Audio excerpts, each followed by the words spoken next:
It's a beautiful, sunny, lovely September. It's got that lovely feel in the air that just makes you feel happy to be alive. So let me tell you what the stuff I've been doing to my 1970 earlybay, which was found in Wales on Facebook, and I bought it without viewing it and just took a punt. And generally it's the bodywork on it is very, very good, but underneath needed lots of welding, and there was some loads of mechanical repairs as well.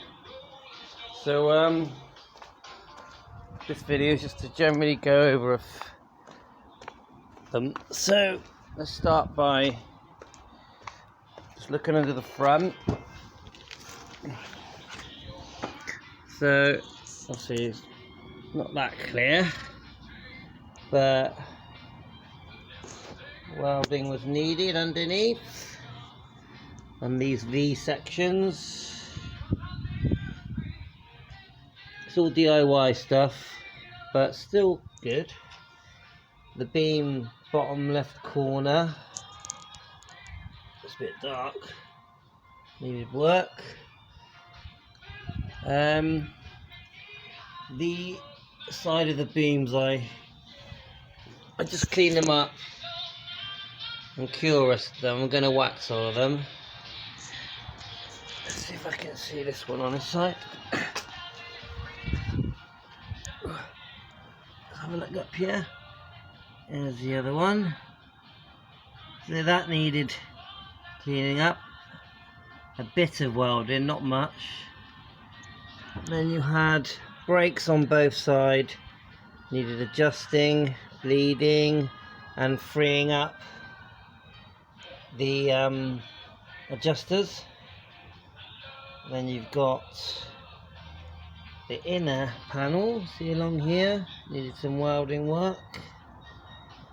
And we've got the bottom of the wings.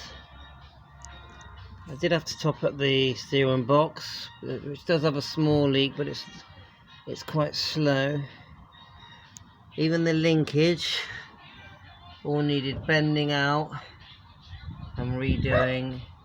New springs. Oh, the dogs are out. Let's get the dogs in. In. Come on. In. My dogs keep escaping.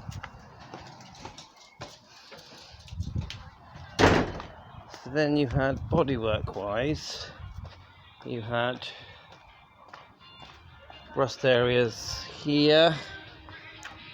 You can see where the little patches are there and there.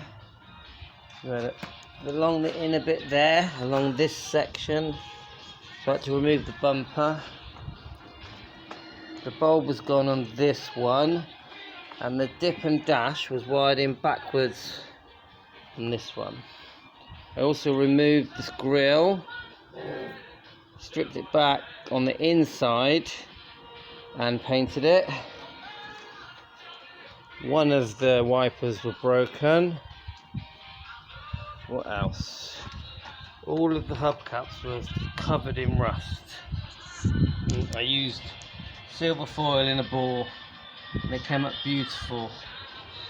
This door wouldn't open, which just needed the lever inside here that runs along, reattaching. The floor needed stripping, a bit of welding and some cure rusting. This seat belt mount needed re-welding all the way around,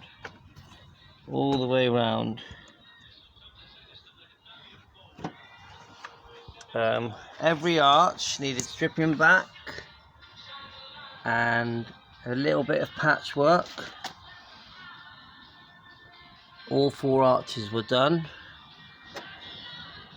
I had to weld that section and this section along the bottom. There's your beams, looking very good actually. The beams were covered in grease and gums. I had to clean them back. So anything in here, I just got inside here behind these panels and just curious at the join where new panels have been welded.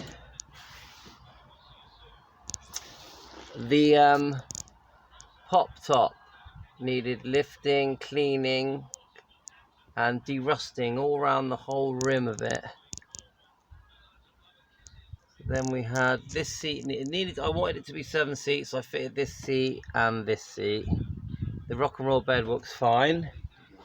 So then you had floor repairs along that edge at the front nearest the window, and that edge there, and the wheel tub, and it ran all the way along there. And there was floor repairs on this side, which is the off side,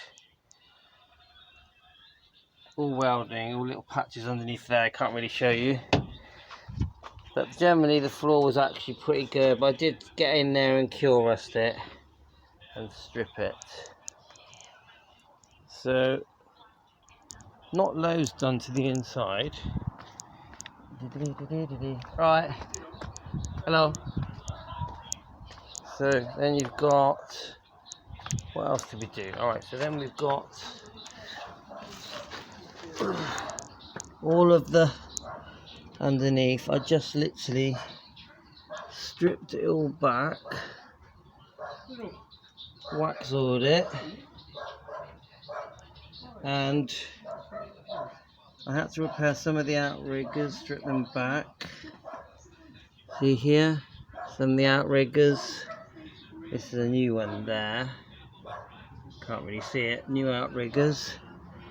Handbrake conduit needed redoing. And a new heater pipe fitted. And I had to reconnect the heat exchangers as well on both sides. Put in new heat exchanger cables.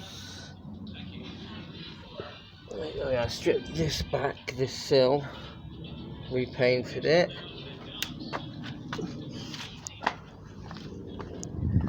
Right, now the engine area.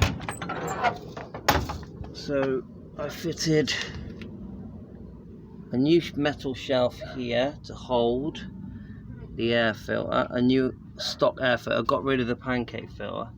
I had to strip the car back and clean it all up. I had to fix the petrol pump, this one, because this pin here had come out, so I found another pin. Fill all the holes so that the heating and cooling works properly. I had a new rubber all the way round. See, this rubber's got a bit of paint on it now, but new rubber. And I've just been in there and got rid of all surface rust. I had to bolt down the battery, change the oil, do the timing.